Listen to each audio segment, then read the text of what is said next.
জন্ম দুধ খাবি তুই কারে বাপকে শোনাই। কি মজার কথা। তো আমার প্রশ্ন থাকলো কি জানে, যে ফকির শব্দ অর্থ কি আর ফকির শব্দ বাবা অর্থ কি? আর বাপকে শোনাইলি বাপ বলিতে পায়দা হয়েছে, গানটা সকলে শুনেছে। তাই সেই মহাজন কি বলে শুনুন, ওই আমি ফকির হতে ফকির হলাম, ওরে মন কপিল করিলাম সার, আমার বাবার পেটে মায়ের জন্ম দুধ খাবি তুই কারে বাপকে শোনাই, বাপকে শোনাইলি আবার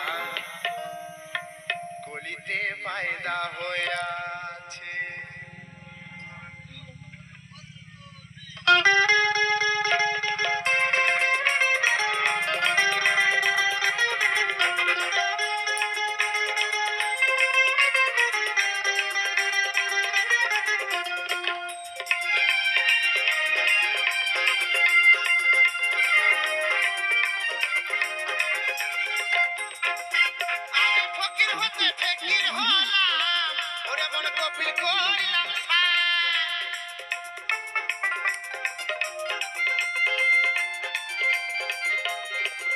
আমি ফকির হতে ফকির হলাম, ওরে মন কপিল করিলাম সার, ওই আমার বাবার পেটে মায়ের জন্ম, ওই আমার বাবার পেটে মায়ের জন্ম, বাবার পেটে মায়ের জন্ম দুধ খাবি তুই কার রে মন।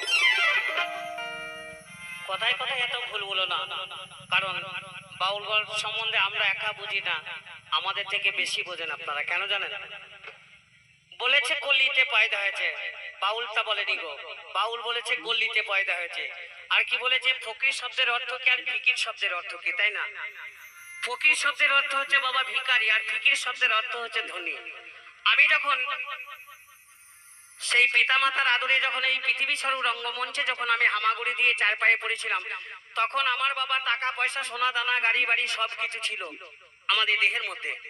আবার যখন আমাদের 16 বছর বয়স হলো, 18 বছর বয়স হলো, তখন সেই সোনা আস্তে আস্তে একটু একটু করে খুঁজতে খুঁজতে বাবা এখন সেই দেহটা বাবা ভিখারির পরিবেশ হয়ে গেছে। তাই বাউল বলেছে কেমন কথা দেখুন।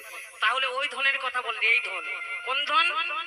বাকি শুনবি আপা গলিতে পয়দা হয়ে আছে, বাকি শুনবি আপা গলিতে পয়দা হয়ে আছে।